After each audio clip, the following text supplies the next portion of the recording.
Welcome to Tailboard Talk, a fourth shift fitcast. The mission of Tailboard Talk and the fourth shift fitness is to educate and train fire service personnel to increase durability and decrease the potential for injuries and their associated costs. My name is Chris Morella, owner and founder of Fourth Shift Fitness.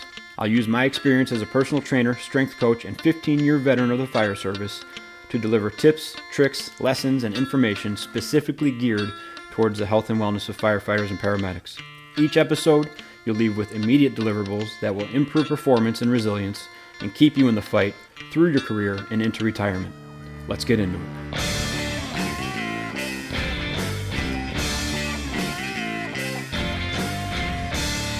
Dude, I couldn't. So we actually found the Tupperware bin with all the medals and stuff in it the other day.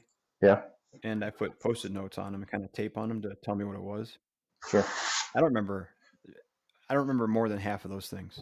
sure. I have zero memory of so many of them. I have memories of Fishers, Indiana, for some reason. Yeah, that was a good one. Just like random other ones. But for have done 13 of them, I remember surprisingly few of those things. I remember the anxiety and not wanting to do them minutes before the go, and I remember throwing up after every single one. But for the actual events, I remember nothing. Yeah, that was one thing that when I was at NIU and his name's Kevin Teachel. He was a world champ a couple times over. He used to come and train, and he used to always say, "It never lessens. You're always standing at the bottom of the tower wondering, why am I doing this to myself? That's Why?" exactly it. Yeah, and it doesn't matter if it's your first time or you're in line for a world championship run. It's just that red line you're going to push hurts bad, regardless where you're calibrated to have your 10. That red line hurts, and you can't wait to get done. But then after you do, there's no feeling like Well, I mean, maybe half an hour after you're done, there's no feeling like it. it. And I was just talking to Wagner about this the other day because he's getting all itchy again for some reason. Good, Not now. And I told good. him, I Need will. somebody to train with. God, dude. I can't find anyone to train with. I told him in a second, I would do a tandem and I would do a relay. Hmm. Because what's a tandem? That's 40 seconds worth, maybe Sure. less than that, maybe. I can push red line for 40 seconds, but pushing red line for a minute 20 or a minute 40 or whatever it's a different game altogether. That's Yeah. that's like a 5K versus a marathon, Yeah. And the dichotomy is the worse shape you're in, the longer it lasts. So it's like it's like there's a punishment for trying. It's like Yeah. I remember my first combat challenge when I was at Sterling Fire Department was with Potsy from Byron. And I think my time was like a 3:37 or something. And That's a lot of time to think about it. I just remembered nothing in my life has hurt this bad for this long. I could I could gut through so many things in life now after just doing this Oh for three and God. a half minutes. Dude, oh my God. I actually do. So there's one part I remember in Lexington, but there was one guy walking around the entire time. There was like 30 of them, shirtless, chiseled, just Mhm. Abercrombie model kind of guy. And he must have been like 6 feet, 6'1". And of this group of dudes, I think they're from Georgia. Everybody was like, whoa, that's like the all-star team over there, blah, blah, blah. And we get going, and I'm up against this guy in the individual, and I'm like, God, Mhm. dude, he's gonna make me look stupid. Mhm. I'm just bummed out before we start. I'm like, we drove all this way for me to get embarrassed, And we start going, and I am leading him going up the tower. I'm like, okay, well, he's playing me. Mhm. And then I'm leading him coming out of the tower, and I'm like, okay, he's gonna turn around and just smoke me here. And then I'm leading him going to the hose pole. I'm like, I might beat this guy. And I beat him to the dummy. He picks it up really fast, but I can see him. I'm like 10 feet in front of him. Mhm. And I made the mistake, dude. I looked backwards like 15, 20 feet from the Uh, finish line, and I tripped and fell. And he passed me. And it took another 2 minutes for me to go that 20 feet because I was so sure. tired and Yeah. so just, and it must have taken me another minute and a half or 2. I think they started the next one almost while I was still finishing the dummy drag because I was just like, whatever, just get this thing across the line. Sure. But Once you're I off was, the rails, it's hard to get back on. so frustrated. And That was going to be like the shining moment in my entire athletic career. Is this like supermodel type of guy with all the muscles in the world? And little dumpy me with a big forehead was gonna take him down, But no, Yeah, didn't that happen. that happened to me in Milwaukee after I had the re-aggravation of the back injury in 2013 and came back Mm. to Milwaukee in 2014, and it was just hell all over again. And I was just like, just don't fall, keep going. Yeah, And I don't remember if I don't remember what it, you don't remember anything that's going on while it's happening.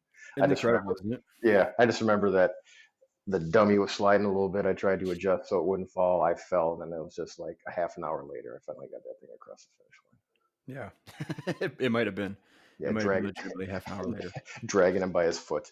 Yeah, pretty much. Yeah, God, dude. So what we've never done though, because here's what I knew about you when we started training was you wanted to come out and train with us, which I was like, that's cool, because we were getting pretty sick of each other.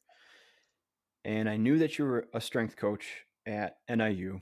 And then I think just from talking to you that you were a power lifter, and then hmm you were a firefighter once, and then again, but it was all fragmented. It was all very sure. fragmented, the history. So Yeah, why don't you start over as far back as you think is pertinent and take me through like how you got to what us talking today?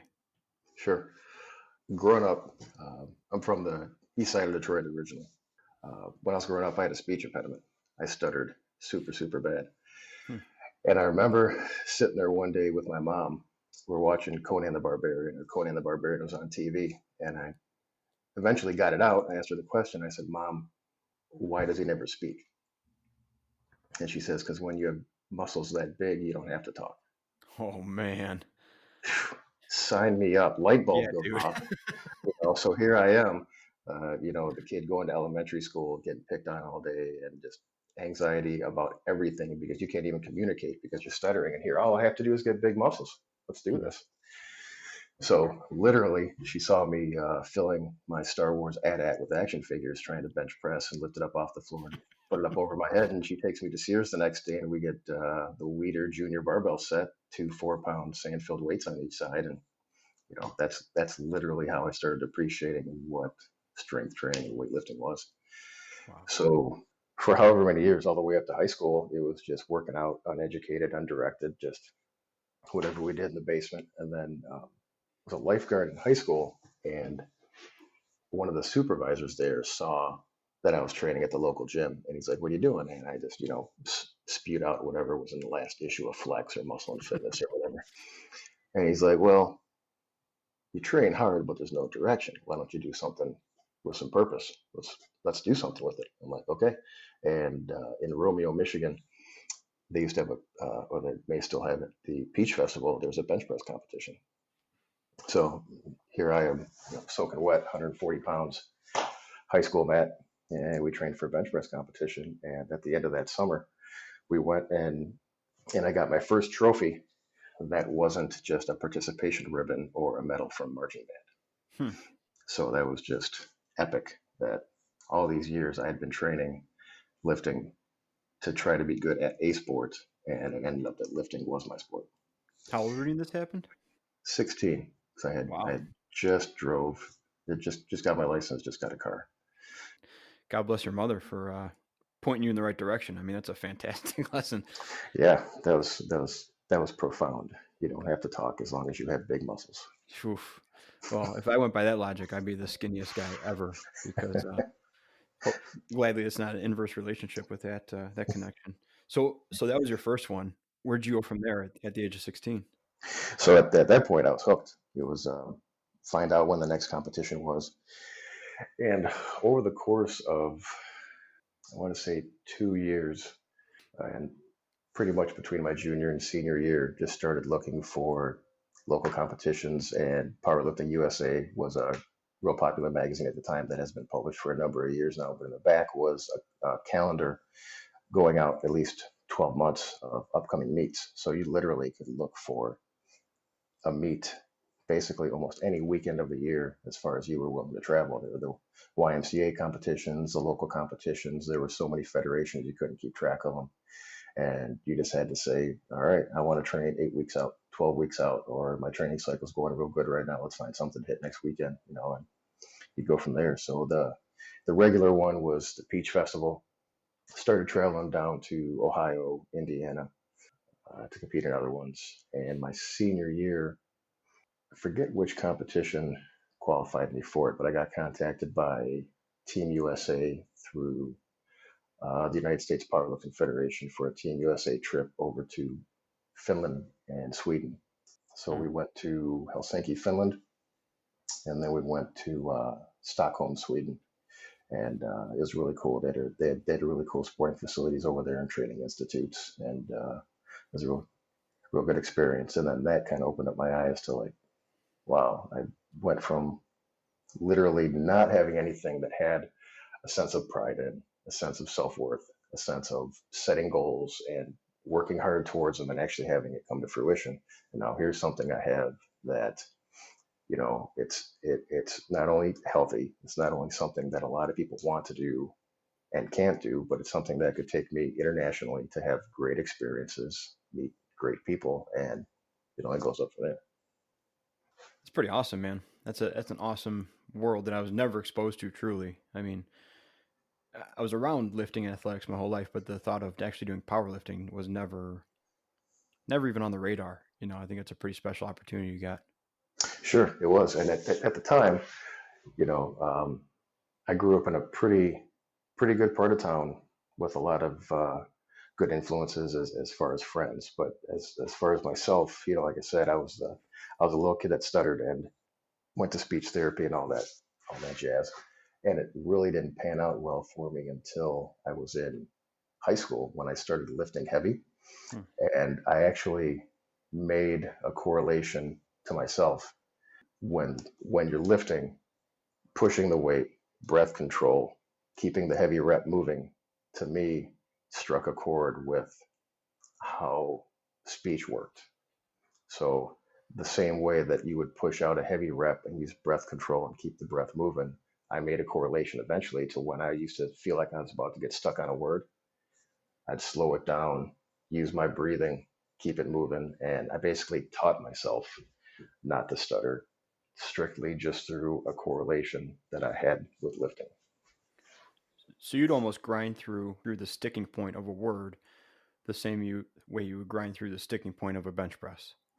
Correct. The same way that you know where your leverage is going to be at its weakest, and you really have got to make sure you're prepared to keep it moving, proper abdominal pressure, and just keeping things moving and the right setup. Like even to this day, I still have a stuttering problem, and I Hmm. can tell when it wants to start acting up and when it doesn't. And it's just the recognition of knowing that, all right, it feels like it's going to be one of those days before you start a sentence or before you start something where you think you may have a little hiccup. You control your breathing, you keep it moving, you slow it down, give yourself your own fluency, and you just push through it. Yeah. How far did powerlifting take you? Did you go through college with it? Did you go to college? I don't know much about your earlier years, so past the high school lifting, where'd you go? So right after high school, my senior year, the summer after my senior year, someone that I'm lucky enough to call a friend now, Ed Cohn, probably one of the most famous powerlifters of all time. He's out of Calumet City and Yeah. out of Chicago. I ordered his Ed Cohn powerlifting VHS tapes, squat, bench, and deadlift, Awesome. and that was the first time I was ever exposed to periodized training, figuring out weights and reps and auxiliary work and how to peak for a competition and taking all these things into consideration. And when I finally figured it out and started watching these tapes, it just blew my mind. I'm like, you've got to be kidding me.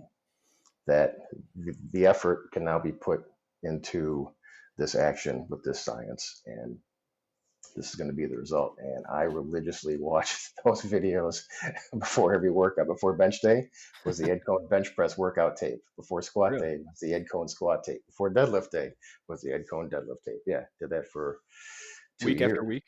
week? Yeah, week after week, Wow. and it's just my whole world revolved around going to community college, training, and then whatever jobs I had at the time. So that's when it really took off. And in 1996, I qualified for the American Powerlifting Federation Junior Nationals, and it was in Aurora. And at that time, it was when I had first really started making gains above and beyond what the normal gym rat was. I still remember one of my first workouts where I had done a competition, rode up the cycle, and I couldn't wait for weeks 8, 9, and 10 because week 8 was 335 for three. And I'm like, there's no way I'm going to put 3 plates on the bar and hit it for three. And then as the weeks were creeping up, I'm like, dude, this is going to be sweet. I think I can do it. And I just remember thinking, I can train with 3 plates on each side now. Wow. And that was just like one of those milestones in the head for, and at the time, my amateur career at best was very, very amateur, even leading up to junior world records and things like that. But for me, that was just a huge breakthrough. And I just remember thinking, I'm starting to handle weights now that legitimately could be considered powerlifting elite caliber. So I went to APF nationals. And I don't remember exactly what my lifts were, but I was in the 181 pound weight class at that time. And I won that year. And I got really close to Ed Cohn's teenage world bench press record at that meet. Wow. And a few months earlier, I was still in the 165 pound weight class. And I did a meet in Wald Creek, Michigan. And I set a teenage world bench press record 365 at 165 and got best lifter. Holy cow. And after that meet, I thought, well, I'm going home, and for a change, it's not with a second or third place trophy by itself. It's, I'm starting to get to where I can actually compete. It was one thing. It was amazing to be able to be part of a community and compete and legitimately compete and train and have goals and achieve them and have trophies and your friends, you stop by their house and they've got trophies with baseball players or basketball players on them. Mine had weightlifters on them. Yeah. So it was that level.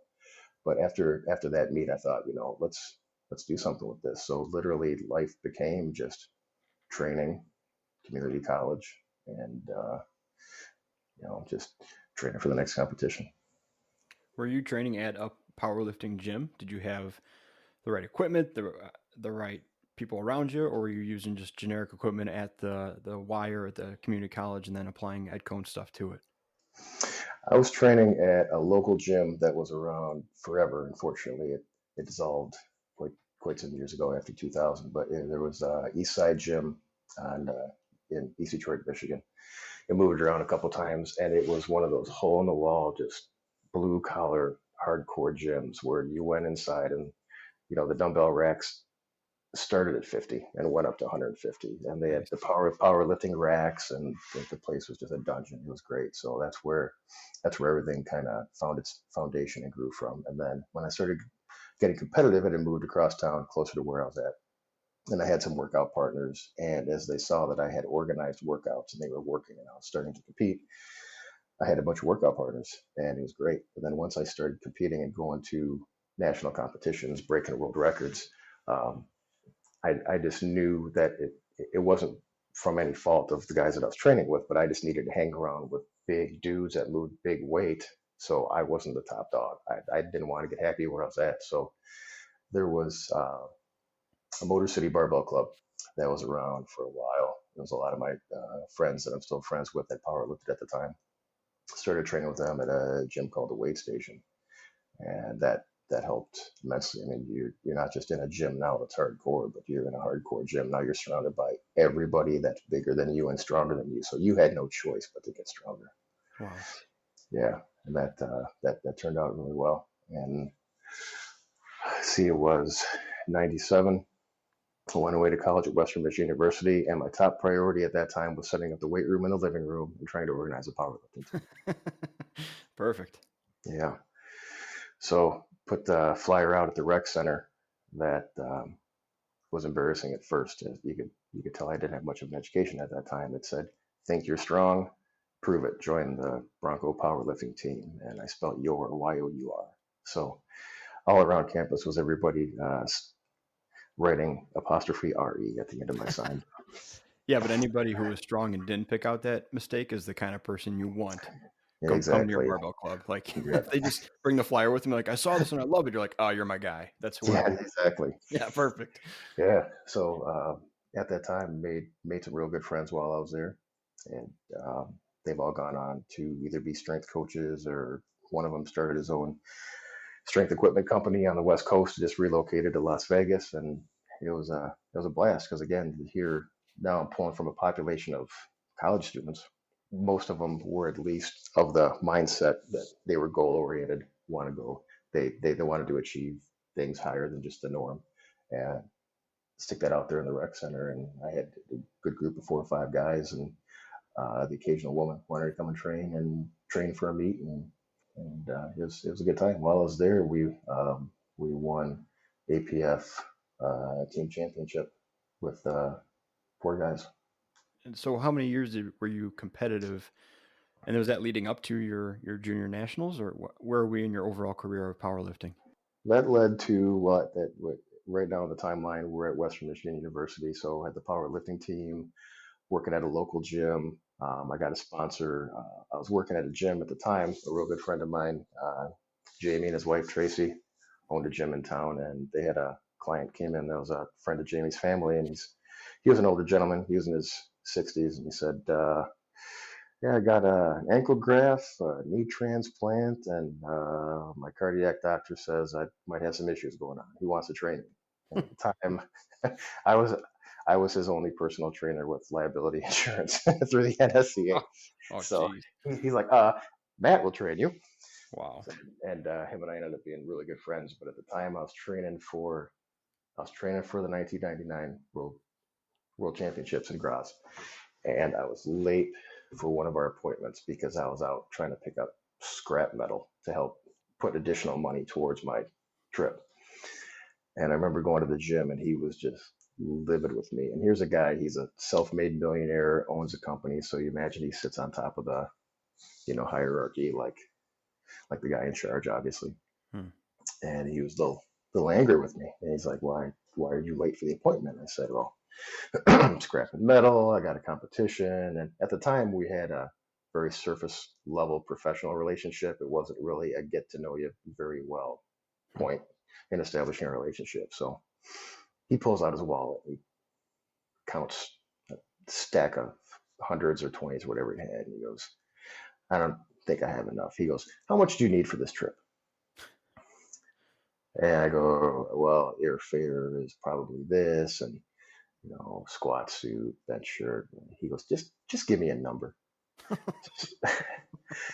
So I gave him a number, and he wrote me a check right there at the front desk of the gym. And he folds it in half, puts it in my hand. He goes, don't you ever be late for one of my workouts ever again. Another life-changing moment, man. Yeah, exactly. Well, this guy, he's he's a solid dude. It's he did so many good things Wow. over the next couple of years, just trying to help me out, and not just for the sake of doing nice things for me, but he always had a greater good type of mentality when he was Hmm. thinking about things. Just long story short, he did that, and then to show my appreciation, I think he came in at, I want to say, either 63 or 65 years old, Hmm. and over the course of a couple months, he just always wanted to have some upper body strength. So we got to where he could bench press 135. Nice. When we first started talking, I'm like, what would you like to do? What would make you think that you are strong, you've accomplished something? He goes, I want to put 2 of those big suckers on the side of that bar and be able to do it. Hmm. So he didn't know what the weight was. He just knew those were the biggest plates in the gym. I want to be able to come in and stick one of those on each side and do it one time. Hmm. So over the course of a couple months, obviously we trained for fitness and a lot of other things. We got to the point to where he didn't just have to ride the recumbent bike. He could walk on the treadmill and do the step mill and things like that. But we got to the point to where one day, a couple weeks before my competition, I had a faux world championship for him where he went up and he was doing attempts, and we had a Wow. blast with it. And he ended up doing at least 135. I think he did a little bit more. But anyway, I had people taking pictures for me. So when I came back from my competition, I had a frame made that had 3 windows, and the frame itself flipped. So you could look at 3 pictures on one side and 3 pictures on the other side. And on one side was a picture of me lifting, me at the podium with a medal, and then a picture of him and I doing something. And then you flipped over the frame, and I had a picture of him lifting his 135, him and I standing in the hallway holding the medal that I got from the competition, him and I kind of holding it together, and then another picture at the end of it. Wow. And so it was just kind of one of those cool gifts where you could flip over and see, the both sides of that relationship. Was I was working towards this, he was working towards that, and that time, and on our both of our timelines, we achieved it. I mean, I'm sure he, for somebody with all the money in the world, seemingly, I'm sure that struck more of a chord than anything for him. Sure, and it was one of those things that we shared. I mean, to this day, I can recall it back perfectly. It was a profound point in my life also because I knew that at that point I was young in life, young in my career, healthy, strong, and he would always talk to me during the workouts, and he would always say, "Don't take this for granted. As Mm. good as you feel right now, and as good as you could move, not that I could ever move well, don't take don't take it for granted because time's going to get you." Yeah. And yeah, so at that point was towards the end of being at Western Michigan, so I was working towards a bachelor's in exercise science, minor in psychology. Originally, I was going to go to school to be a chiropractor. One of the fields of study you could have a bachelor's in and apply for chiropractor school was an exercise science type degree. So towards the end of the exercise science degree, one of the requirements was you had to do an internship. And I knew a guy named Mark Philippi who used to do the World's Strongest Man competitions a while back in the 90s. He was the head strength coach at UNLV in Las Vegas. And I got a hold of him and I'm like, I'd really like to come and do an internship with you. I got to do it for my degree, this, that, and the other. And he's like, yeah, sure, no problem. So I'm sitting there weighing all the options of all these different internships I could do. And I'm like, let's see. I think one of the options was Purdue. And I'm like, let's see, spring semester, winter in Indiana, or winter in Las Vegas. Indiana for sure. Yeah, exactly. I Yeah, wouldn't want to get soft and run away from the cold and all the lake effect snow. But that's right.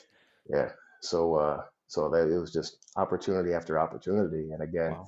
this is so early in my career, so early in life. It's just all these things to me. I'm just like it just kept getting ingrained that if you stay focused, you move forward, you work hard, doors open. So I literally had no idea how far Las Vegas was. I looked at a map of the U.S. and I'm like, oh, that can't be that far. It's just over there. So I hopped in. Oh, here's another great story. When I was driving around scrapping all that metal, I had this old Chevy S10 4-speed bench seat pickup truck just rattling around Kalamazoo because muscleheads, they didn't care what they were driving. They just needed something to get them to the gym and home. Yep. So I'm talking with a guy at the gym one day that owns one of the local mechanic shops, and I'm like, hey, I need to be able to get my pickup truck to go cross country. And I remember Ed, he's the guy that I trained that paid for all that. Basically, his company sponsored me. He had T-shirts printed up and all that stuff. Ed looks over at us and he goes, "You expect that to make it out of the state, let alone cross country in January?" And I'm like, "Do you have a better idea?" He's like, "Don't worry about it. I'll see you Tuesday." I'm like, Jeez. I'm like, okay, I don't know what Ed's up to now, but let's figure it out. So he comes in for the next workout and he's like, "All right, I've got too many cars in my airplane hangar. Okay. One of the my son, who's going to college in, I think at the time was New Zealand, he's got a Jeep Cherokee Sport. He goes, it's used, but if you want to drive it, I'll let you use it." Yeah. And I'm just like, you, he's doing so many good things for me. I just can't say enough about this guy. And at the time, I'm like, yeah, I can't say no. So pack up the Jeep Cherokee Sport like most college students. I just opened the hatchback and just threw stuff in there until I couldn't see out any window except my my driver's side window and half the windshield. And left Kalamazoo, I think, at 11 p.m. one day, and 36 hours later of driving with nothing but Diet Pepsi in the passenger seat, ended up in Las Vegas. Wow. Well, I think one of the bigger lessons in this is, I mean, you said that the opportunities are coming, and then when you got the chance to either ask or accept help, you were willing to do that. So there was a fair amount of not only doing the work, but kind of putting your ego aside and allowing people to help you too, which is probably what got you further than anything, to be honest, right? Sure, absolutely. And at the time, if at the time I was focused on my goals, and if people in general are focused on your goals, you can't help but to have your ego in check because if you're focused on a goal, you have to recognize your weaknesses and your Mm. strengths. and you would be absolutely ignorant to not accept help where your weaknesses are, Right. and for me, my weaknesses weren't of a physical nature. They were Right. of a financial means. They were, the time I had available because of school obligations and work obligations. So yeah, so anytime there was help out there, as long as I felt good about it, I didn't want to take handouts there. Right. I definitely wanted some type of relationship to where there was give and take. And yeah, I just have met so many good people along the way at that point, just staying focused and moving forward, that um, it just always felt like the right decisions were easy to make because they put themselves right in front of you if you stayed the course. Yeah. That's a great lesson, man. It's a Yeah, great lesson. I feel like a lot of people want to ask for whatever it is before putting in the prerequisite work, or like you said, establishing those relationships. And that's something I know I struggle with the online platforms and social media. And you almost have to ask first before you build that rapport. And it's really a really difficult mental hurdle to get through, but sure. It's a completely different world now. yeah. Completely different world. When I went to my first few competitions where I had to look for sponsors, I was walking from business to business, introducing myself to someone in charge and explaining what was going on and just putting it out there. Yeah. You can't, there was no blast emails. There was no, hey, check out my gram. Yeah. There was none of that. Right. Now I almost wish back then that things were as easy to record as they are now, because back then, I tell you, I've got totes of training tapes, Hmm. VHS training tapes, where we would set up cameras to record ourselves train, but it wasn't for posterity. It wasn't to put on the gram or Right. Facebook. It was to literally watch depth, speed. We were analyzing these tapes like coaches analyze game footage. Sure. And if it was as easy to do back then as it was now, I'd have plenty of memories to reflect on. Well, the good news is you can take that and put it on the gram now, and you'll have not only yourself, but hundreds of other people coaching you of what you should be doing different, or if your depth is good enough, or a multitude of other things that you weren't even considering. So, I yes never and no got. to that. All right, so you're now you're going to Vegas, right? You're going to start your internship with another Mhm. major name in the strength and conditioning world. And that opened up a lot of doors also. Yeah, up to that point, I really hadn't met too many people of, I would say, large stature, because back then, because you didn't have the social media you do now, you just saw the people in the magazines and what you heard and what you read and what you saw on tapes. There was no YouTube back then. There was no live feeds. If I wanted to watch the national powerlifting meet where Kurt Karwowski squatted 1,008, I had to wait for the production company to send out the order 4 or 5 months later. There was no instant, recognition. So up to that point, you had the people that you looked up to. You had the people that were very well known for what they were doing. And then I go to UNLV, and here's a guy that I watched on ESPN compete in the World's Strongest Man competitions, and you walk in the weight room, and Wow. there he is, and he just looks over at me and he goes, "Made it, huh?" I'm like, "Yeah." He's like, "There's a Starbucks across the street. Wow. Want to go get some coffee?"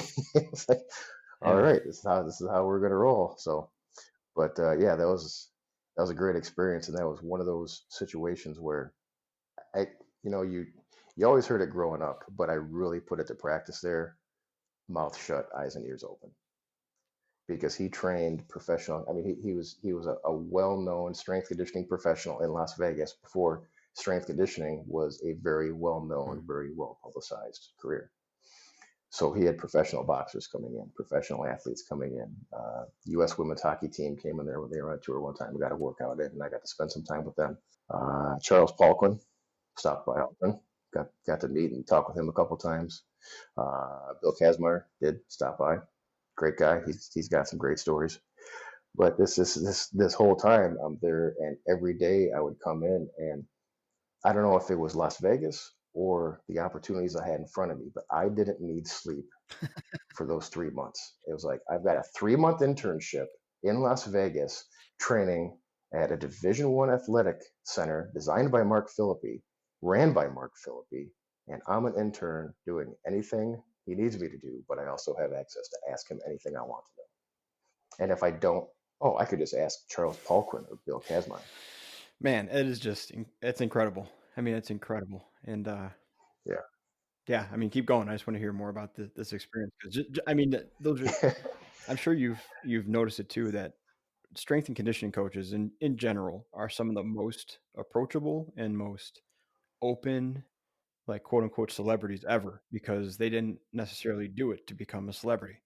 But in the circle of strength and conditioning, they're the top of the mountain, you know. So when you actually reach out to them and just shoot them, Instagram message or an email, it is insane how many will actually respond to you and open up a line of communication compared to like Mhm. like a pro athlete or a CEO of a corporation. You know, for some reason, that strength and conditioning world is just incredibly accessible.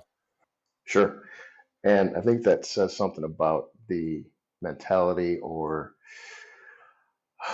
the MO of strength coaches that make it to that level. They didn't get there by being self-serving, egotistical Yeah. people out for their own betterment. You know, that literally that whole career is to help other people and not only help them, but train them at elite levels. And that elite level of training encompasses so many aspects of life that I can't imagine being a successful high level strength coach and not be a Mm. good person. You know, you can be a well known strength coach and be an asshole. Right. But to be a well respected, well regarded strength coach that's highly successful, somewhere on the inside, I mean, because people have called me every name in the book at one point or another, but I always had my athletes' interests Mm. at heart. You know, as much as anybody that's competed, not even at a high level, does that just at a level that tugs at their soul about just being something they're passionate about, getting psyched up for, you know, a competition, a lift, a run on the course, whatever it is. I could get just as emotional and my eyes could glass up just as much before a football game or a wrestling match in anticipation of how much this athlete wants to do well as would happen before I would go and compete. Right. And I think when you've got their best interest really coming from a deep place, that's when you get known as being a good strength coach. But that being said, let me not get too much off a tangent there. I think that's why they're the most approachable. Most approachable, open people there are because their whole mo is to help people. And if you know you're asking good questions, that isn't the usual baseline opening line question that you could find out the answer just by googling it real quick. Mm. that's that's what they live for, to have intelligent conversation with people that are either going to appreciate the information that you're going to give them or have an intelligent discussion that you're both going to end up better at the end by Yeah. Such a incredibly empathetic role that, like you're saying, when you watch your client or your athlete or your training partner compete, you've essentially embodied their success. And so having. whether you've had success on a professional level or an amateur level or even just a personal level in the past, you want them to feel that same level of euphoria and success and personal accomplishment that you felt. And watching them go through whatever competition it is or event it is can be extremely taxing, like you said, Yeah. because you're bought in, you're invested into them, and you know what it feels like to do well, and you want them to have that feeling. So give me a glimpse into UNLV's. I mean, you did already with the people rolling through there. Mhm. I mean, what are we talking day in and day out? Like, what's a day in the life of intern Matt?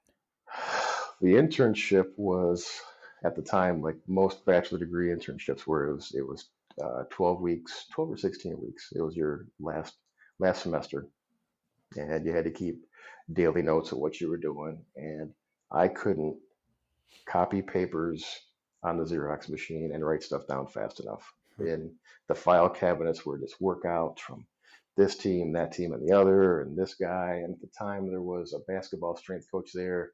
His predecessor went to the Blazers. Uh, so he was always there sharing information, and I'm just writing this stuff down like it's gold because someday I can at least refer to it and use it, or refer to it and say, well, I guess that's why they don't use it anymore.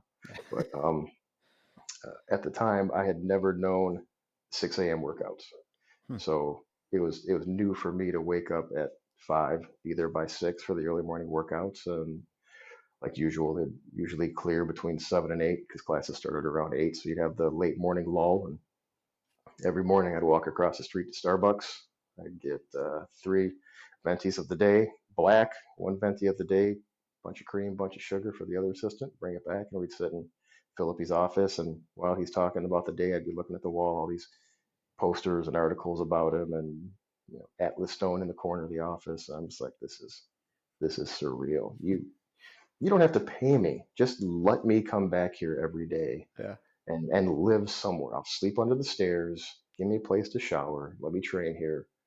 It doesn't get any better than this. And lunchtime the teams would roll in, roll out. Early afternoon would be the time when we could train. And that was when I got to train with Mark Philippi. Are you kidding me? You know.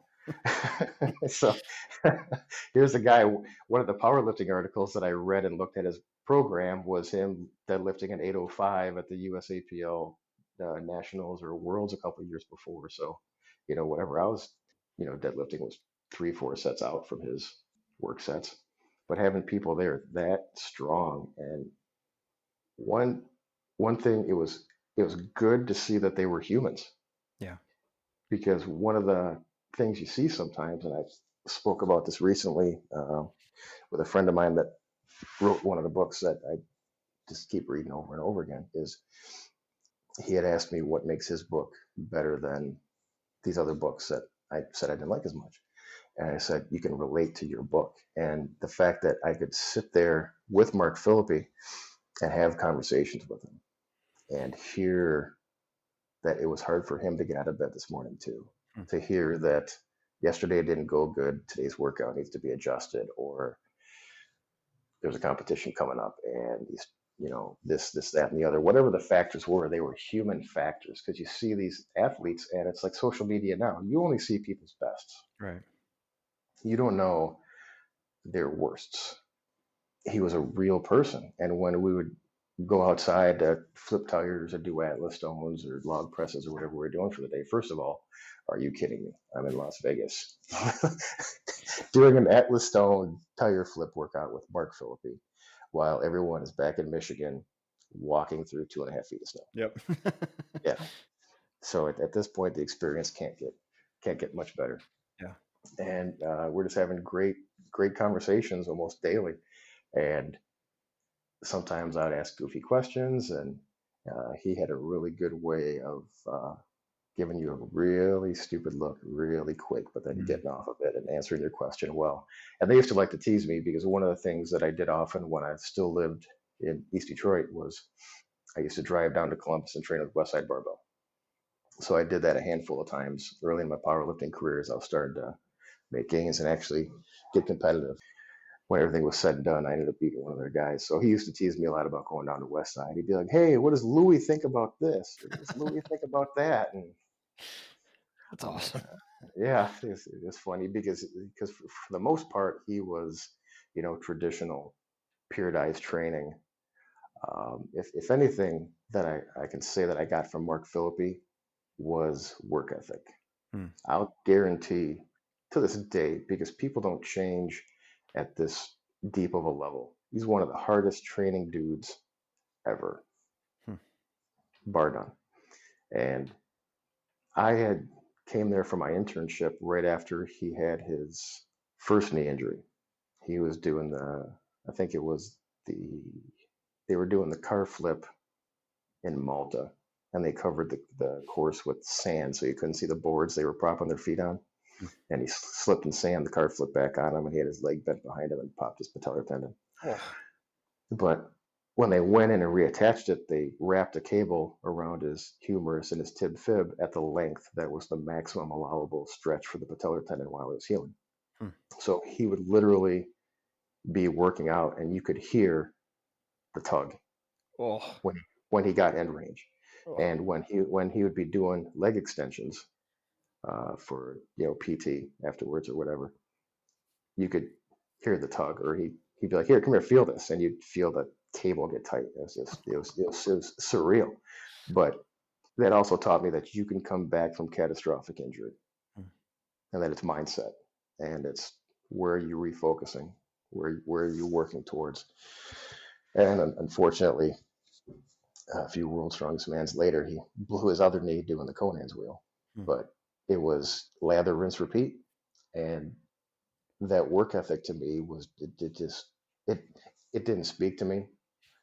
It didn't do this, it didn't do that. It was just a no-brainer. Why not be that way? Why not be the hardest worker in the room? There's no reason to not be the hardest worker in the room for towards anything. I mean, even if you're never going to do a world's strongest man competition again, even if you're not going to compete in powerlifting again or run a course, not saying overtrain, not saying train to the point that you injure yourself, but if you're going to do something, do it with a level of confidence and with the conviction that you're all in.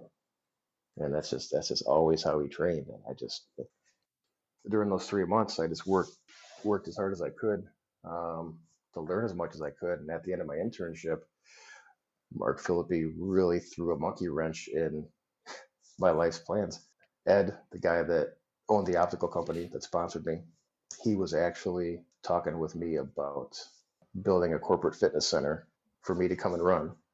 And I was still toying with the idea of being a chiropractor, didn't really know what I wanted to do. And then here comes Mark Philippi and says, hey, if you want a job after you graduate, you can always come back and work here. So I can't say no to that. I mean, I was literally just thinking to myself, I'll work here for free. And here you're offering me a job. So I drove cross country again, packed up all my stuff after I graduated, drove back to UNLV for a summer off season. And because that the internship was during spring semester, he offered me a job for the summer to help train the football players and everyone else he was training. So I'm like, okay, so you're going to pay me to come back and build my resume and just learn that many more awesome things from you. Yes, absolutely. I think I was making a whole $500 a month living in Las Vegas. Yeah. Then at the end of the summer, he offered me a full-time job on staff. And I couldn't say no to that either. I got to know the athletes, got to know the town, got to make friends. And I'm like, yeah, let's do this. So drove all the way back to Kalamazoo to pack up the rest of my stuff and drive all the way back to Las Vegas again. And then luckily, that was just one fall semester. End of that semester, the assistant there at the time got offered the head strength conditioning coach job here at NIU. And him and I had become real good friends and worked really well together. So he said, he was from Chicagoland originally. He goes, hey, I'm heading back to the Midwest, take this head strength coach job at Northern Illinois University. You want to come with? And I'm like, yeah, let's do this. So that's how I got to NIU January 1st, 2000. Drove up to DeKalb, Illinois, and dropped my gym bags in his guest room and started my career here at NIU. I mean, talk about a stark comparison of Las Vegas to DeKalb. That was, yeah. Well, growing up in Detroit and then going to Kalamazoo, which isn't the biggest town, but definitely not small by any means. Sure. Then going to Las Vegas for a year, literally, and going from Las Vegas to DeKalb in January of 2000. Yeah. Yeah, very stark contrast. Man, so you get there and did he give you the assistant strength coach job then?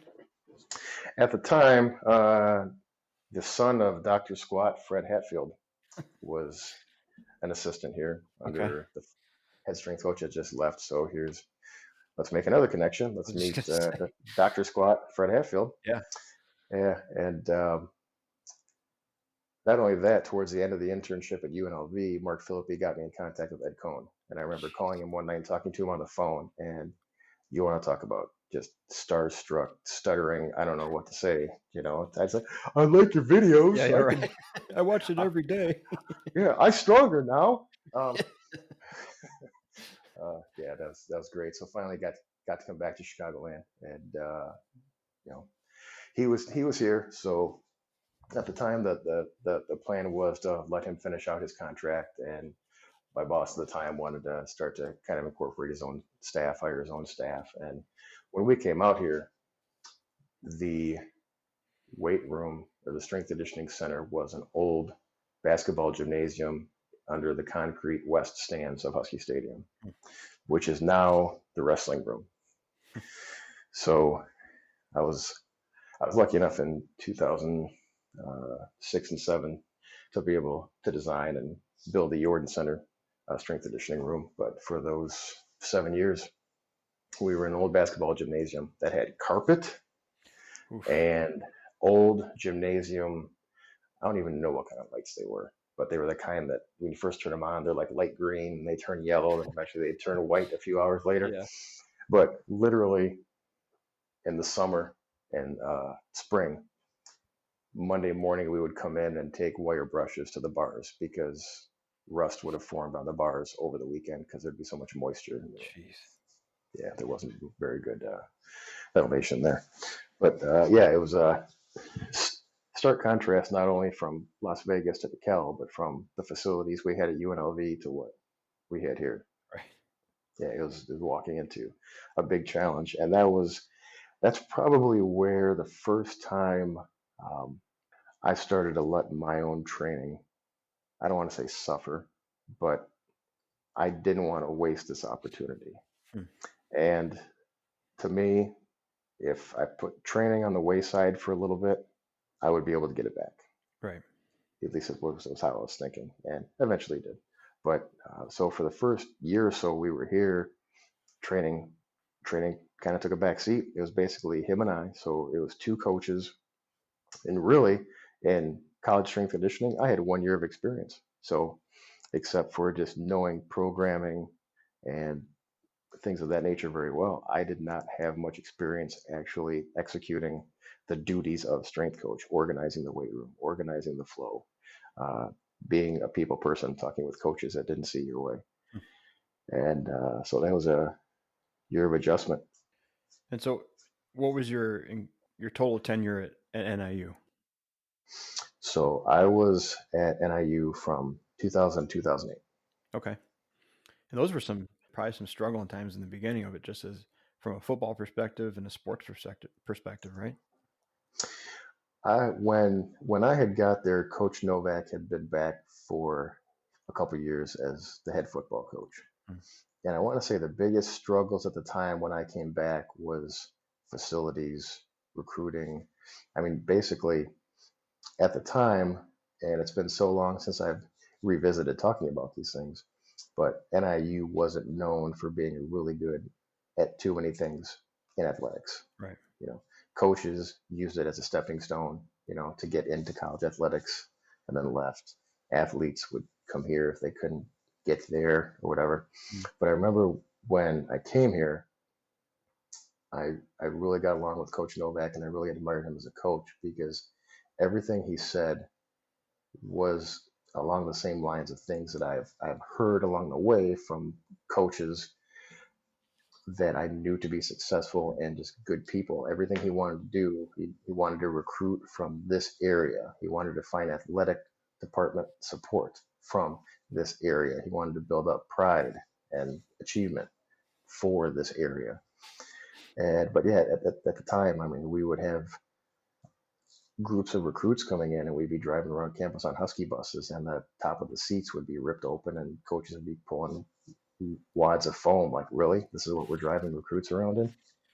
So it was a challenge, but the good thing was, and to this day, looking looking back, there were a lot of things that I learned, and I was lucky to get the positions that I did so early in my career, so I could hit it with the energy and enthusiasm that hadn't been spoiled from bad experiences. Hmm. But at the same time, I also didn't learn a lot of the lessons that I could have learned coming up through the ranks, especially coping mechanisms when things get stressed out and things are getting heavy. Hmm. But um, one of the things that made NIU successful was because of where we were and what we were trying to do. We had to recruit average athletes or good athletes, but they had outstanding work ethic. Okay. Super, super tough, super heavy duty blue collar work ethic. One, for example, is PJ Fleck. He always comes up in conversations. He Yeah. was um, recruited walk on from Sugar Grove, ended up being one of our top athletes, played professional ball. Now he's a super successful college football coach, and the guy's a franchise now with Row the Boat. So, and he was a, like I said, recruited to walk on. And we've had other guys from that time. Thomas Hammock was a running back. Now he's back here as the head football coach. Several former NIU football players are back on his coaching staff, and Garrett Wolf, Michael Turner, Ryan Diem, who was Peyton Manning's right guard, Doug Free, who's down in the Cowboys. All those guys came from the early 2000s when we were recruiting as close as we could, but we weren't recruiting what a lot of recruiters would consider top level athletes. I mean, if they were in the area, we were trying to get them without a question. Right. But you couldn't put your money on that. No one can.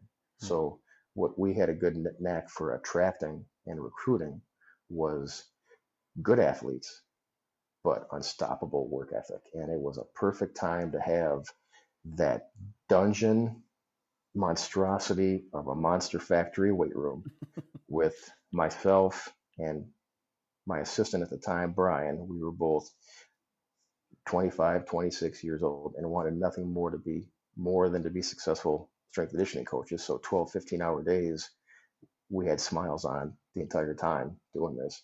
We had coaches that were supporting support staff that put in that kind of effort.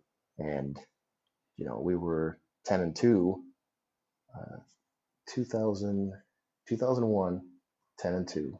That was the year we beat Alabama at Alabama with Wake Forest and Maryland. Wow. Yeah. I mean, that's just a recipe for perfection and disaster. I mean, that you with that mentality coming into it, the school that has that facility that you grew up in, essentially, and the kids that are supplied, which are a couple years younger version of you.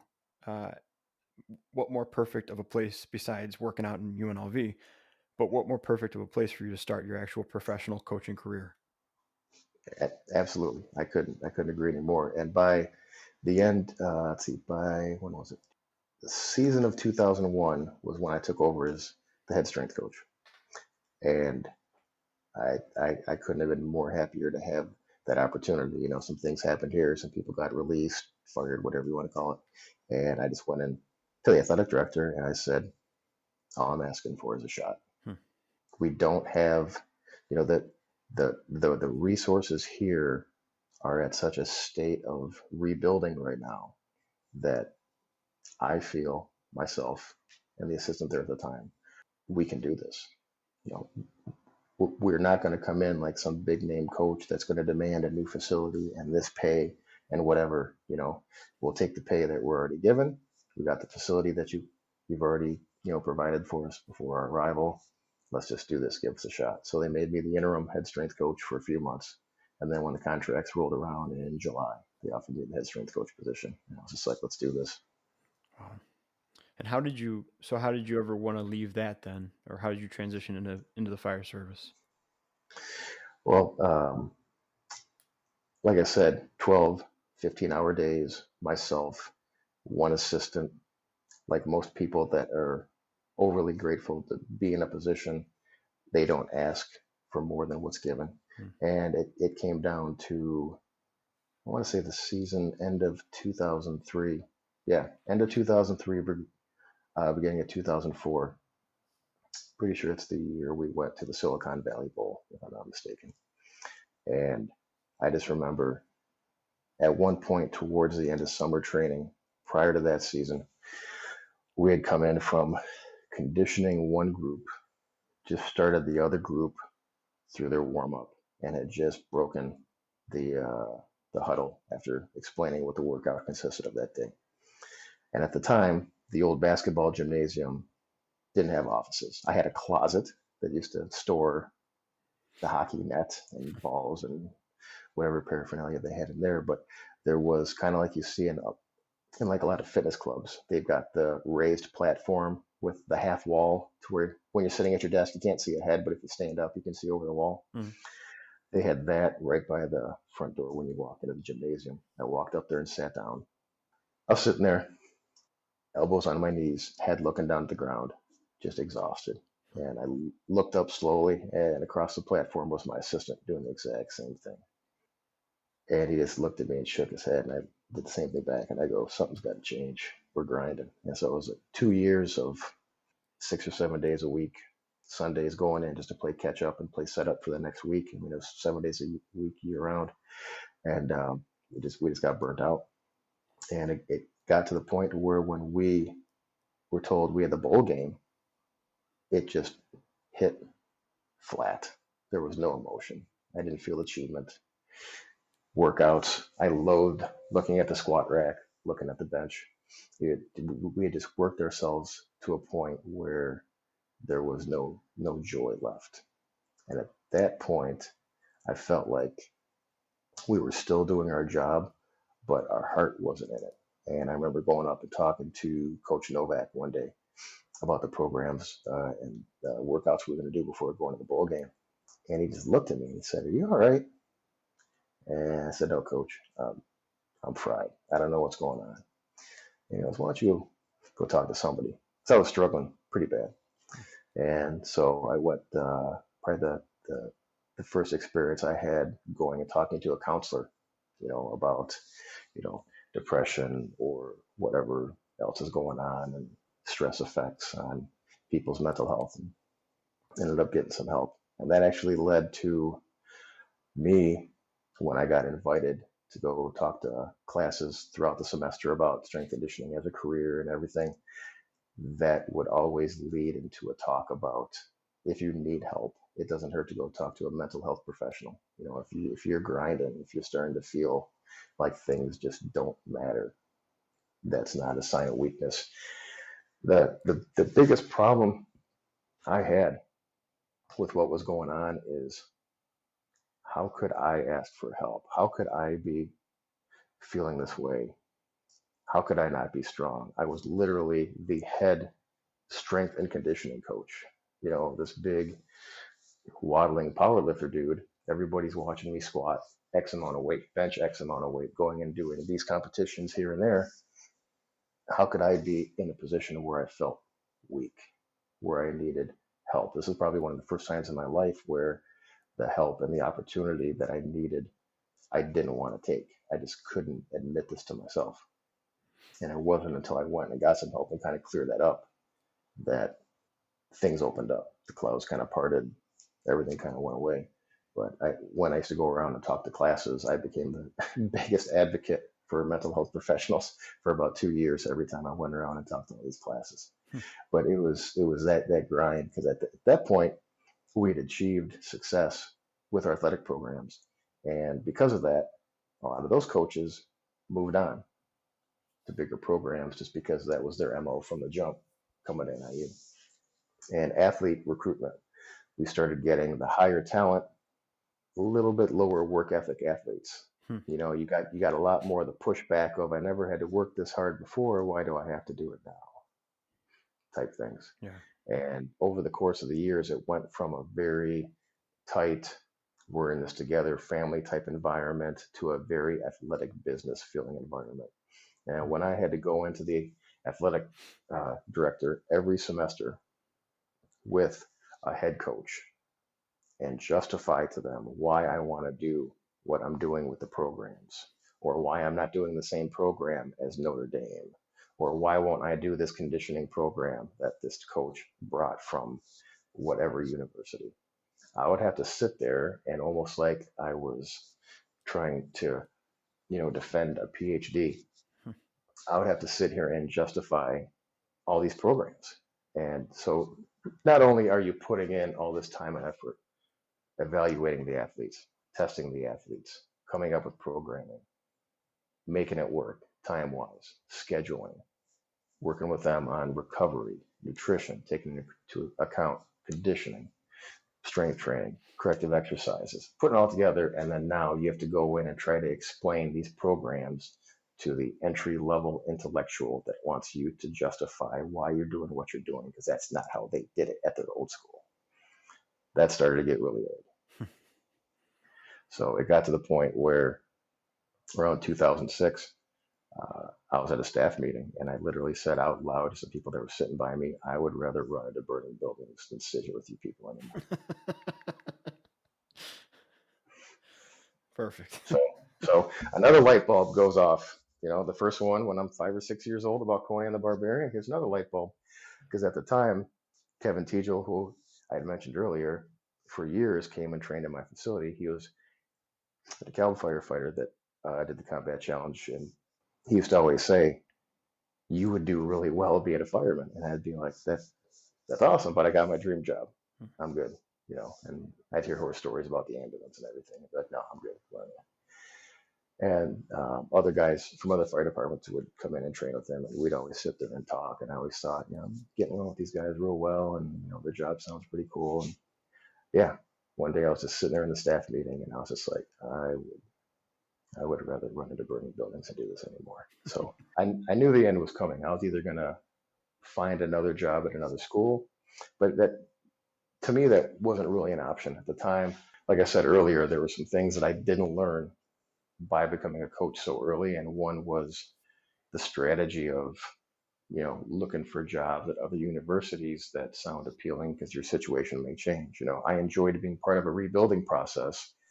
I didn't enjoy being part of the process afterwards where you had to start dealing with all these giant egos from the incoming coaches once you found success. Yeah. So those last 2 years, I was finishing up master's degree in sports management, joined a volunteer fire department, went through academy, got my EMTB, and was testing for departments.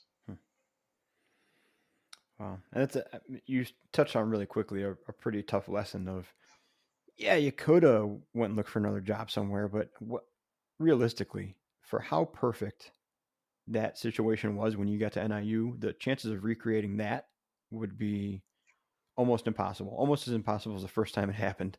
And so, I think it would only be natural that no matter what you went to next would fall flat and you'd be on to the next thing anyways. Sure. And again, kind of like what I said earlier, just because you might fail isn't a reason to not try. Right. But you're right. The likelihood of the stars coming into alignment like that ever again, we're probably far from none. But that's how people build reputations and move on to be sought after to do certain things at certain programs. When was that you became part-time firefighter and started pursuing that path? That was during end of 2006, early 2007. It was, I remember it was Christmas break 2006. I think we had just came back from either a bowl game or the MAC championship. And just like, yeah, okay, I got to start pulling the trigger. So, and I was fortunate because I was able to join a department that wasn't uh, that wasn't my town, obviously. Cal was not volunteer, but being a member there, I would go in and help and do whatever we needed to. I obviously couldn't respond to calls, but they were good to me because I explained my situation. I said, hey, full-time coach here, thinking of switching careers. I really have no way to go to an academy or do anything unless I'm part of either a college program or part of a department, and they don't offer that at NIU. So they're like, yeah, we can work with you. So worked with them as much as I could and went through the academy there, got my Fire 2 through them. And once I got that, started testing. And I think it was after 11 or 12 tests, I got my first offer. And it was beginning of 2008 when I got hired at my first department. Okay. And that's not where you are now, right? Correct. I was on Sterling Fire Department for a year and 9 months. And that was during the recession of 2008-ish time. And lucky me, went from being a Division I head strength coach to a probationary firefighter to laid off. So enter the first time in my life where I wasn't too sure about the decisions I was making. Yeah. Calling up UNLV again. Yeah, everything up to that point just seemed to fall into line. UNLV, NIU, lifting, all this stuff, blah blah blah. Just fell into line, and then here, let me make a sharp right turn and see how this road's going. Oh, it's a little bumpy. Yeah. Did you guys see that coming down the pipeline? Was there a little bit of advance warning, or was it just kind of? I know things around there were very abrupt for a lot of departments. Yeah, pretty much right after I got hired were the rumors about layoffs because they had just got a new city manager and how good those things go. Mm. So almost immediately after getting hired, I started testing again, Okay. just to put it out there. Yeah. And towards the end, I want to say, I don't recall how close it was to the layoff. We actually had a rural fire, and we were me and another member of the department were moving a 2.5 around to it was these farmhouses off a dirt road that had like the whole ditch next to the road, and then the Mm. house was sitting like 8 feet above the level of everything else. Anyway, it was raining. We were moving the 2.5 around. I'd slipped and caught myself on my right arm and like hyperextended and really jacked up my right elbow. So that actually led to elbow surgery Hmm. a few months later. So not only was I laid off, but I was also trying to rush the recovery from an elbow surgery while I was out testing for, I think, the last time I checked, I know it was over 20. I want to say 24, but in 11 months, I tested for like 20 some odd departments. Wow. So all this stuff going on at the same time, just grinding. But again, at that point in time, kind of found purpose in this forward track of I need to recover from this. Hmm. Even if I possibly made the wrong decision at this time, I'm in a hole, and we got to move. We got to keep moving forward. So worked on the elbow the best I could with physical therapy and just letting it recover. Tested like crazy, and testing really wasn't that difficult because then tests were very plentiful, and for unemployment, you had to do X amount of things a week, showing that you were trying to find work. So I could use applications and test dates and things for qualifying for unemployment. So yeah. So again, that was a pretty crazy time. Went from being a Division I head strength coach to a fireman to laid off to unemployment checks Wow. while I'm trying to recover from elbow surgery so I could get hired by another department if the offer comes. What was your downtime between layoff and your next hiring? Um, wasn't very long. I want to say the elbow recovery I did in 16 weeks, and the Okay. layoff was 7 months. Wow. So 4 months from cutting the elbow to being cleared, and 7 months totally being laid off. So roughly 20 tests later, right, you land another job, which is pretty fortunate. Very fortunate. Yeah.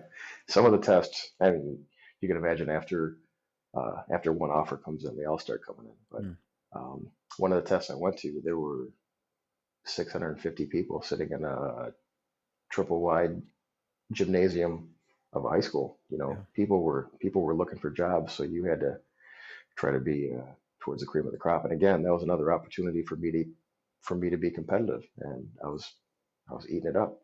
After after that many tests, you could go sit down, and you're like, oh, it's the IO Solutions. I remember all these answers. Oh, So man, just you saying that brought me back to testing. I know IO Solutions. Holy Yep. cow.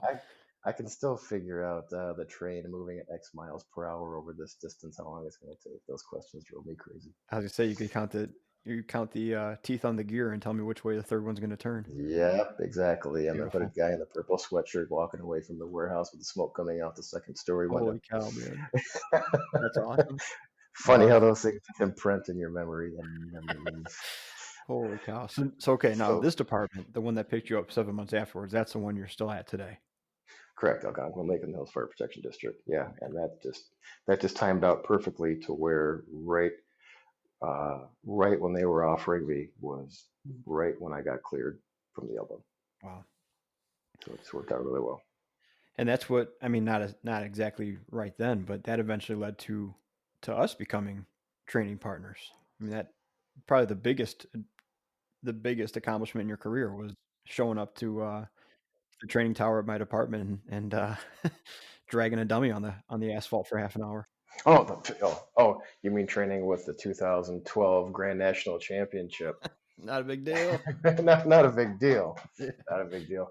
Yeah. So coming out of one of the real low points, being the part where laid off, had to get rehired, rehab the elbow, all that stuff. When I got hired on Algonquin, I was just ecstatic to have a full-time position on a fire protection district. Mhm. Uh, Everybody there was really really good to me. It seemed like there was a lot of opportunity there, and I was being told I was going to go to medic school when the next class started, and this that and the other. And one of the frustrating things on my first department was the lack of opportunity, just Hmm. where that department was at that time, and old administration and things like that. And this department had, it seemed like, all these opportunities for special teams and classes and getting paid to go to paramedic school, and it was great, And like we spoke about earlier, it's hard to be a prophet in your own home, and I said it was hard to build professional relationships on top of personal ones.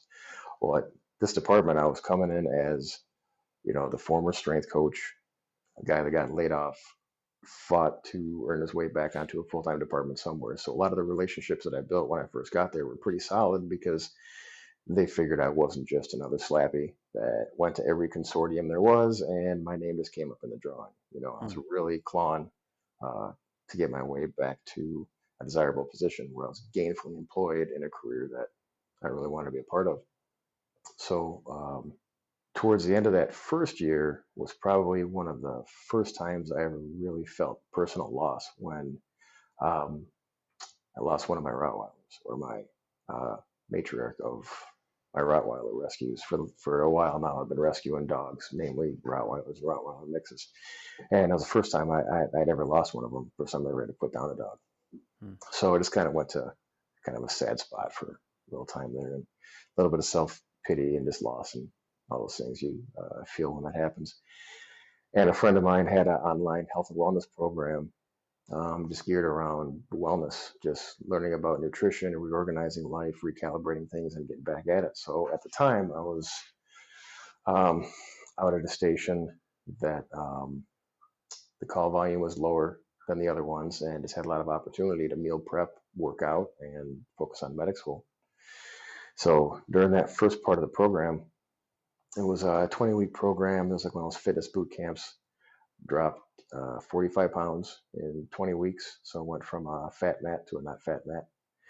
And just through those workouts and putting myself through workouts I used to put the athletes through, just felt like I needed to find a new focus, a new physical fitness goal. If I'm going to be in this career, what can I do that's going to not only prove to myself, but show other people that um, I'm doing whatever I can to be uh, physically capable to do whatever this job throws at you. Hmm. A lot of people focus on skills and education, and both of which are very perishable if you don't practice them, which we all know. Physical fitness is that way also, but it doesn't seem like the emphasis is really put on that too often. So it was a point of pride that I not only came back from possibly career-ending injury with the elbow injury to get cleared for work, but then became gainfully employed again as a full-time fireman, and then had this physical transformation where I dropped all that weight, got back in shape, and wanted to take another crack at the Firefighter Combat Challenge. So it was through a member on the department that knew Dan that I got in contact with him, and I came out for that one workout before we went out to, I think it was Cedar Rapids. But yeah, 2012, the year you guys won the Grand National Championship, was when that may have been the year I just did the one. It was like a hair over 3 minutes, and I was just like, "Oh my god, I lost all this weight. I got in shape, and it's still this hard. Are you kidding me?" So that was towards the end of the season, and then off season, just focused on paramedic school and training, and trained with you guys a lot. Met up with Evan quite a few times, Yeah. and met up with the Waukegan team a couple times, Hmm. and that next year came out. I think it had 5 or 6 that year, but came out with Nice. I think my time went from like a 307 to a 230 my first run, Wow. and by the end of the year I got it down to a 208, and that's when I re-aggravated the old L5S1, so I had to pump the brakes a little bit. Yeah. Yeah, there's some fun times, man. I mean, from our perspective, we had virtually no um, knowledge of your history. Like I said, I knew you were a strength coach for NIU in some capacity, didn't know exactly what. I knew you were a power lifter in some capacity, didn't know exactly what. but I knew that whenever you and Tom Mackey showed up to practice, it was going to be just relentless. It was just going to be, and Dan loved it. I mean, Dan was right in the same work ethic as you guys, and me and Tim and Shay loved it because we would get roped up in it. And that's our natural, That was great. um, that's our natural training philosophy, anyways. Is just kind of go for it. Yeah. And having you guys push the pace, it was great. But at the same time, you looked at it and you're like, oh God, like this. Okay, I guess this is going to be a little bit longer and a little bit more difficult than I expected it to be.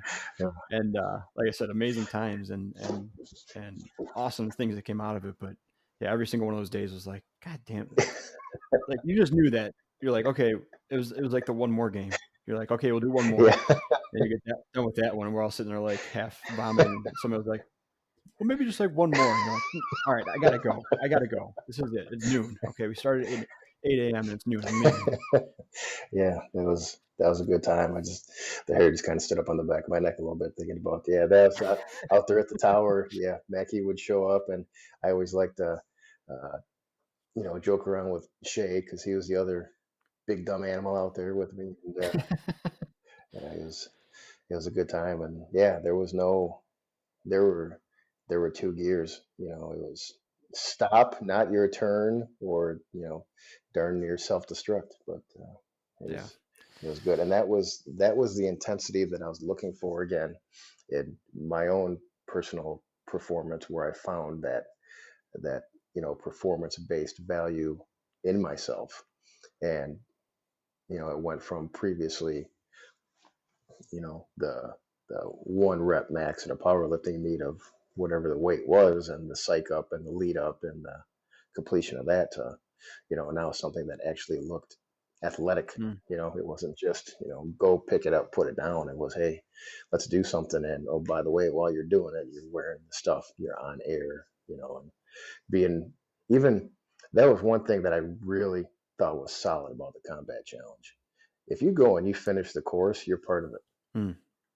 It doesn't matter what your time Right. is. I mean, if you want to be competitive, yeah, it matters what your time is. But what percentage of the industry actually trains and competes in something like Right. that? No, it's very exclusive, if nothing else than just the availability and the willingness to do it is a very small percentage of nationwide firefighters. I mean, and you're right, it is one of those things where we still have relationships with some of the crew from, I don't think any of them are still the same crew, but that's actually half the reason I'm not interested in doing it again, is because that atmosphere when we did it that year and the years before that was so awesome. It really was like Mm-hmm. hanging out with one big team, like the crew, the administrators of it, and you would just see the same people so many times. It was awesome. And now when you go back, they wouldn't recognize you or know your team or your name from anything. But Yeah. yeah, that was a really fun year that I never ever want to do it again. Yeah, Gross. it was good times. So you have, I mean, Gross. you have an amount of knowledge and a source of knowledge from so many areas that I would say nobody realistically, because of the specific circumstances you went through, the environments you grew up in, both in your like actual youth and also your strength and conditioning youth. So what would you say? We're going to turn this now to a little bit of question and answer time. And we can always rope back around to more stories and stuff without a doubt. Sure. What are some things that, as we look at our industry, the term tactical athlete and athlete is thrown around all the time. I mean, we constantly try to compare ourselves to athletes, and I have my own opinions on this that you heard at one of my talks. Mm-hmm. But let's just pretend we are athletes for a second. What Sure. are some lessons that you think are applicable from the D1 college world of strength and conditioning to the fire service? Um, to say probably just the emphasis on physical development along with all the skills. I mean, to say that one has more skill than the other probably wouldn't be fair. I mean, it's just different types of skills. Athletes have to memorize as many plays and as many sport specific skills as we have to remember things, tactics and strategies about the fire ground or EMS. So the one thing that I thought about earlier when I was thinking about this was in athletics, and the higher level you go, all the way to professional athlete, you're in a constant state of evaluation and earning your place at the table. Hmm. You know, if the career we're in is indeed a profession, which it is, and we're professionals in this industry, we should be held to standards, and those standards are held in CEUs for a paramedic license, for training hours to meet NFPA and to meet department requirements. We, besides passing our annual physical, we really don't have any physical fitness standards to gauge where our guys are at or set expectations for people to work to. Hmm. You know, if people had to requalify and re-earn a place at the table to be engineer or be backstep or be on the truck or whatever position you want to say, if every now and then it was a evaluation and are you physically capable of doing this job to the nth degree, which we should be able to do, that's what the public expects. If you can't fit through the window, if you can't climb up the ladder, if you don't have the work capacity to go in, do a VEIS, find somebody, pull them to the window, and not be so out of breath that you can't talk on the radio, you should never be sitting backstep. You should never be in a position where you have to make a grab. And so, and that leads into the next question, and it's a fantastic explanation of it. I agree with that 100%. And that sounds lofty, right? Because we always talk about the VEIS being so rare, and you'll probably never have one in your career. But it's the worst case scenario where you have to be at least mentally prepared to do. So that's the obvious fight against it, right? It was, well, what are the chances? What are the chances I have to do that? So I agree, but you also know the pushback that comes with it. Is that a Mm. change that you would like to see made, though? Is some sort of annual evaluation tool, or, of course, the argument's always punitive versus non-punitive, but is that a change you'd like to see in the fire service? It's a change that I'd like to see from within, most likely, um, because it would be basically drawing lines in the sand for some type of performance standard. It's probably never going to happen, but it would be nice to see the trend in training catch on. I think it would take like a kind of a culture shift where it's not just doing the 1410s and just doing certain drills to remember how to pull an advanced hose. Some of the drills uh, we do on my shift is we'll do certain physical tasks and then at the end of it mask up and go on air. If anything, just to revisit how uncomfortable and how fatigued you can be doing physical requirements that we may see there on the fire ground, but then have the wherewithal to stop, breathe, settle your thoughts, settle your body, and be able to do a skill like mask up with your gloves on and get ready and do it expeditiously enough to actually have something come of that situation. So we've done ladder climbs, and guys on my crew, they're competitive, they're in good shape. So now we ended up doing aerial ladder climbs for time, come down, mask up, do the slap your hand type thing, and we'll do other ones where we'll do VEIS searches. And as the guys get in better shape and the skills get more refined, it evolves. Kind of like the throw the ladder, mask up, go in, do the VEIS, find the dummy, drag it to the window, do the radio command, and then it evolves to where you start to give the radio command and say, hey, I need 2 people on the ladder. So then other people now are grabbing ladders. And so I honestly think it'll have to be like a trend in training to where assessing people's physical fitness may be a side product of it. Hmm. Have you had much pushback from people who travel, or you're on a different crew for the day, or people rotate through your crew and they're not in that same headspace to be doing that stuff? No, I mean we don't ever it's a good environment to where we're always encouraging. And if somebody doesn't want to do it because they're on another crew and they're just visiting because of overtime or they're mandatory or filled in or whatever, we don't give any pushback. It's one thing to try to influence people through pressure and giving them heck if they don't do it. But it's another thing for outsiders. And we've had plenty of people that have filled overtime or been mandatory or whatever, join us in, in the drills just because they see how much fun we're having. Yeah, it sucks. You get tired, it hurts, but it's a point of pride. Hmm. So it's kind of like doing the combat challenge. Everybody's going to hurt. It's just how far can you push your red line before you bonk? Yeah. And it's knowing it's being comfortable, being in a familiar uncomfortable, Hmm. and knowing where your red line is. So when you do have to push that level of effort, when you do start to get exhausted and you do raise that level of fatigue, you know how hard you can push it and maybe recover while you're adjusting or doing something you have to do. But Hmm. I think uh, part of the argument, like you said, is well, it's never going to happen, or it's not very likely to happen. Well, no, but knowing what kind of effort you could give redlining and not bonk and keep your wherewithal mentally and learn how to not lose your shit and recover through breathing and movement may not specifically fit what's going to happen based on this evolution, but that mindset will.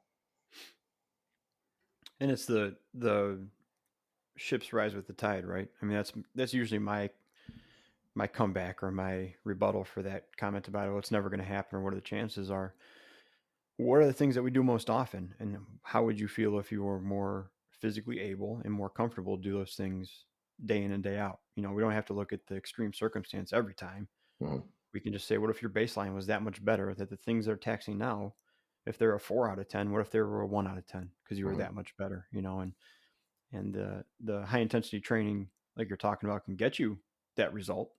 Um, but I think that's a point of congratulations for you, because that's a lesson of the inclusion work you've done with your crew, and the familiarity and the comfort level you built around it is something that I struggled with big time Sure. earlier on, because it was not my way or the highway. I didn't really have a way or an influence, but um, allowing people to find it on their own while you go about it and continue to make it look attractive is not something I was very good at. Sure. And I think that that's one of the areas where your background in dealing with student athletes, dealing with lifting teams, being able to watch athletes come through with other professional coaches, that's probably something you were able to pick up along the way that directly transferred to your success now in your fire department. Sure. And as well as I do that it's, addressing the issue or suggesting things that the less confrontational or abrasive you can be with it, uh, with the right personalities, it's sometimes goes a lot smoother, you know. And on that same note, a while back, for a while, I'd say 5 or 6 months, we had such a good shift and station buy into the workouts that we had everybody in our station down in the weight room doing an organized program together at the same time. And we would have 8 people down there at one time, literally everyone that was working in the station that day down there in the workout room doing Wow. something program. And it got that way through, I don't want to say peer pressure, because I don't think it's the right word. I just Mhm. think people just saw it as being a positive experience. So I think it was 2 years ago.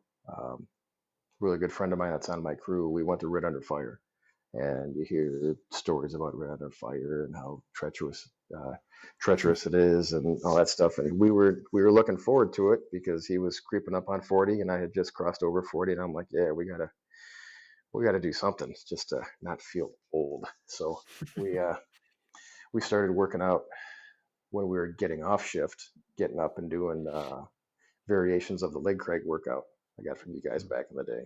So him and I would get up and start doing cranks, and then our old BC would get up and do it with us, and then some of the newer part-time guys would come down. There'd be mornings where at 4:45 we would have 5 or 6 people in the station stumbling downstairs, half asleep, to start leg cranks by 5 o'clock, to be done by 5:45, to be showered and out by 6, to be ready to turn over the station by 7. And it was Wow. it was awesome. And then we would start the evening before 3:30 workouts. approximately. Of course, assuming that the whole work thing doesn't get in the way. But we would plan the afternoon workout, and it originally started with uh, Frank and I, and then we just said, "Hey, if any other guys want to join, come on down. It's scalable. We're not doing anything heavy. It's just a whole bunch of stuff that's going to make you tired in a logical order for logical reasons, done the right way, and scalable. Go up, go down, do whatever you need to do." I could always substitute workouts rather quickly for them, so it wasn't that big of a deal. And one turned into two, turned into three, turned into everybody for months at a time. Yeah, that's a great lesson to learn, man.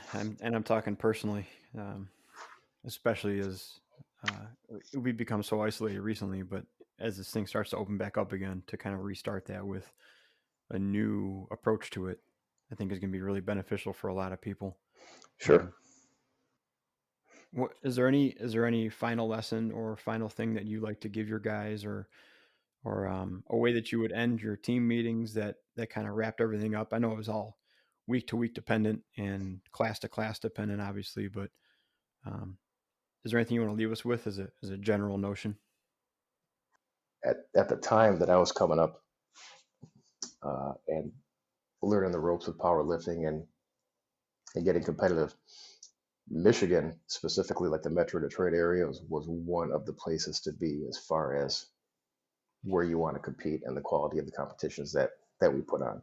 There was one that was called the Wolverine Open, and early '99 or late '98, I can't remember. I hate to say it, that was a long time ago, but it was. And I was going for the junior world record bench press in the 198-pound weight class, and there was another Matt in Detroit trained at the Motor City Barbell Club. Good friend of mine. We still talk about this to this day. There's one of the stories that I told at my father's funeral. Actually, was he was by far a much better lifter than me, world class, world champion totals, just uh, super guy, super lifter, much higher level. And so we're both in the same weight class, and I knew as far as totals, I didn't have a shot. His squat was hundreds of pounds more than mine. But bench press was kind of my thing, and I wanted that world record. And when it came to the bench press competition, we opened up fairly close. I think at the time, the record was 478 at 198. And we both opened up, I think I opened up at like 460. He went 465. And the circle of powerlifting was so tight. I mean, it was big, but everybody knew everybody and knew their numbers and what they were going to do and who was going to be fun to watch and who wasn't. That enough people were there, and we were on the same team together for a while. And I came back to town. The place was, I have it on tape, and if I find it, I'm going to show you sometime because it seems almost like Jerry Springer's show exciting. It was everybody was just going crazy during this time. So I opened up with a weight. He jumped me by 5. I went to another weight. He jumped me by 5. So at this point, we went like 460, 465, 470, 475. I went to 485 to break the world record. Locked it out. I got 2 reds. They said it was uneven extension. And I was just like, oh, he came out and did like a 495 and got it anyways. So I even if I would have got the lift, I still wouldn't have the world record. Okay, because I just got beat. But I remember that this was because it was one of my last meets as a junior lifter. Now I had to go in the open class.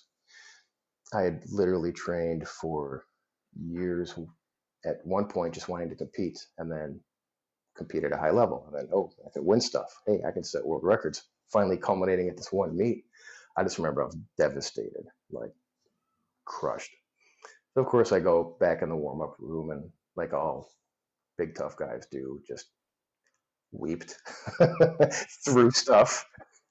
got all belligerent.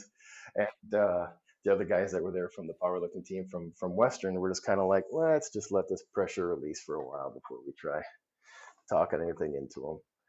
So my dad was standing back there, and after he saw me calm down a little bit, he comes over, and it's just kind of like that unspoken thing, whether it's standing next to a guy at the department or at the gym or after the competition, sometimes you don't have to say anything.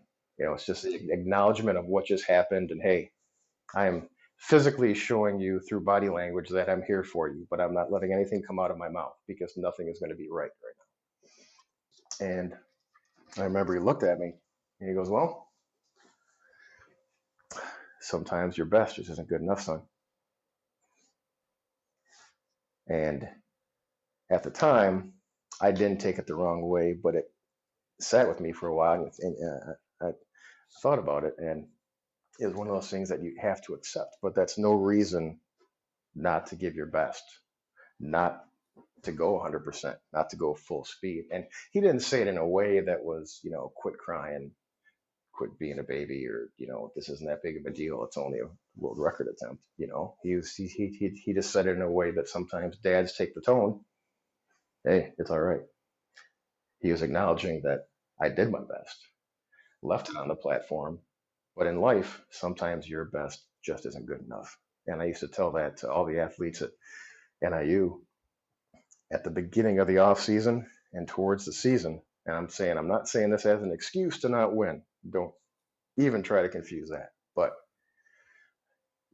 you better always try to be the hardest worker in the room and on the field or on the court or on the mat. But if you are the hardest worker, you do fail at full speed, like you said. You do give 100%. You have to know that failure, it wasn't really a failure. You achieved the highest level that you could, and just based on the level of competition, it wasn't there.